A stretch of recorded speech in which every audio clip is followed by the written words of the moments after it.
Hello, and welcome to ZAP, the Gender Pay Gap, the podcast series where we expose the elephant in the room. The elephant's name, the gender pay gap. I am coming to you from Memphis, Tennessee, located on the banks of the mighty Mississippi River. Nestled in the southwest corner of the state, Memphis is home to the blues, barbecue, and so much more. I am your host, Gwendolyn Tucker. Thank you so very much for joining me for this episode of ZAP, the Gender Pay Gap. I am your host, Gwendolyn Tucker. Whether you find your favorite podcast on Apple, Spotify, Google, or on YouTube, please look for my podcast, ZAP, the Gender Pay Gap. You can find me there too. Please subscribe so you never miss an episode. By the way, did you get a chance to check out last week's episode? If not, please do so. We had just celebrated Independence Day in the United States, which is a federal holiday observed on July 4th and commemorates the Declaration of Independence of the United States of America. It signifies the birth of our nation on July 4th of 1776. For almost 250 years, we as a nation have been celebrating Independence Day. On this holiday, my husband and I got a chance to enjoy family on both sides.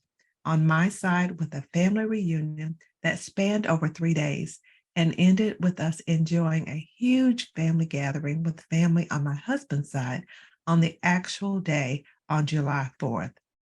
We thoroughly enjoyed fun times with the family, plus lots of good food. Not sure if you watched the Andy Griffith Show. I love watching reruns. When Andy finished a good meal, he would say to Aunt Bee, "Them some good eats." Well, we had lots of good eats too. But I digress. Back to celebrating Independence Day. Of course, we've achieved a certain degree of freedom, but the reality is that everyone does not experience the same degree of independence or freedom. As some of you know, I love researching the meaning of words. And when it comes to the word independence, dictionary.com defines it as the fact or state of being independent, experiencing freedom, being self-sufficient, possessing a level of liberty. And another synonym is self-determination. Although in the United States we observe our independence from Great Britain, the reality is that we still have some things in common. That's definitely the case when it comes to financial independence, specifically financial independence for women in the workplace. Not only is the gender pay gap a reality in the United States of America, it's a reality in Great Britain as well. Just last week, my good friend Kathy sent me an article that she thought would be of interest. Several people forward me articles on the gender pay gap that they think would be of interest to me. And so if you see one that you think fits the bill, please send it to me as well. Now back to the article from my friend Kathy. You've probably guessed what it's about. At least you're in the ballpark. Okay, I'll dispense with the mystery. It's an article about new records showing the gender pay gap for staff of a very high profile family in Great Britain. Can you guess who they are? King Charles and Queen Camilla. It is reported that there is a staggering difference in their staffers' paychecks. Now, you may be thinking to yourself that it stands to reason that this should be the case. He's the king, she's the queen. But per a recent report, it seems there's a huge pay gap between King Charles' staff and the Queen's staff. One report said that this was the first time that these figures were actually published for the royal staff. Well, it stirred up a real brouhaha. Yes.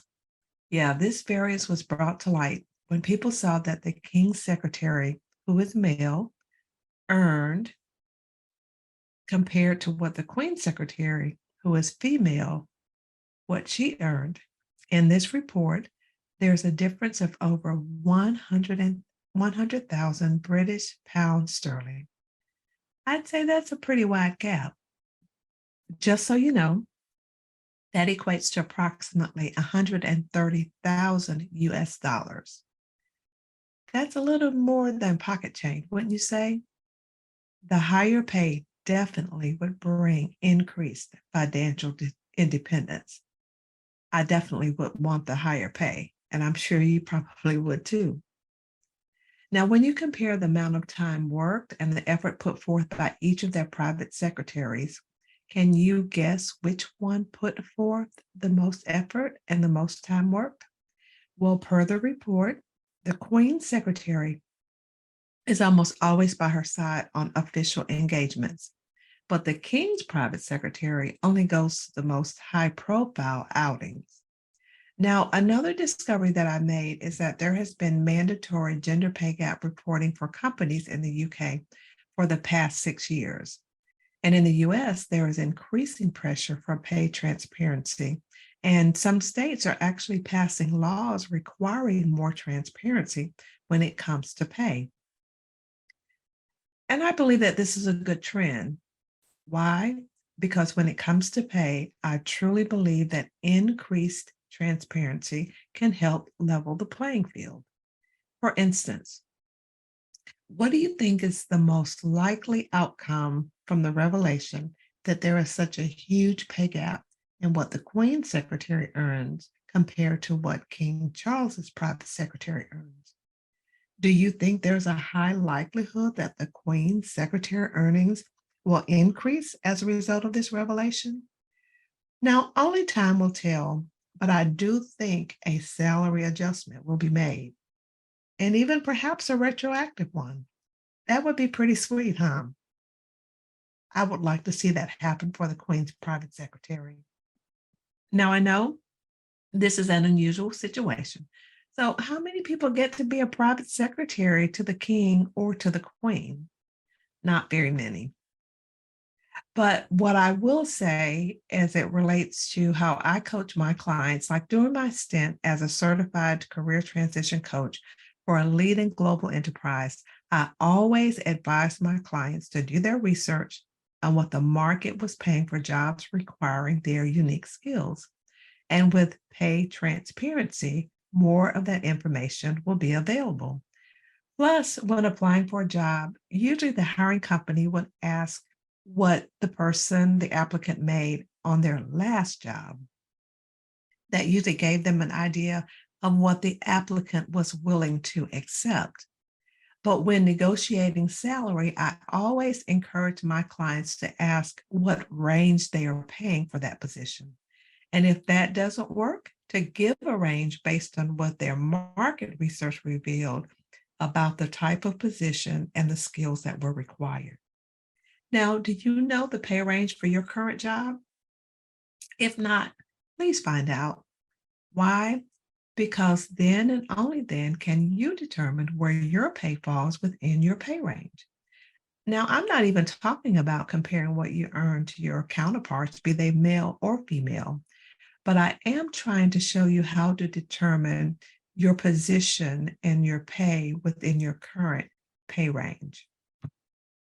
Now, you may be asking yourself, why in the world should I care about all of this?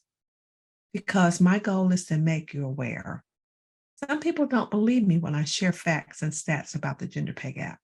They don't believe the gender pay gap exists. But I hope that what I've shared with you indicates that not only does the gender pay gap exist for women in the workplace in the US, but also in other states as well. In this case, in the UK. Now, I hope that you will do your research. I hope that you will confirm what I'm sharing with you because I want you to be aware and not living under an illusion. I really wouldn't want that for you. I am serious about showing women how to create a greater degree of financial independence.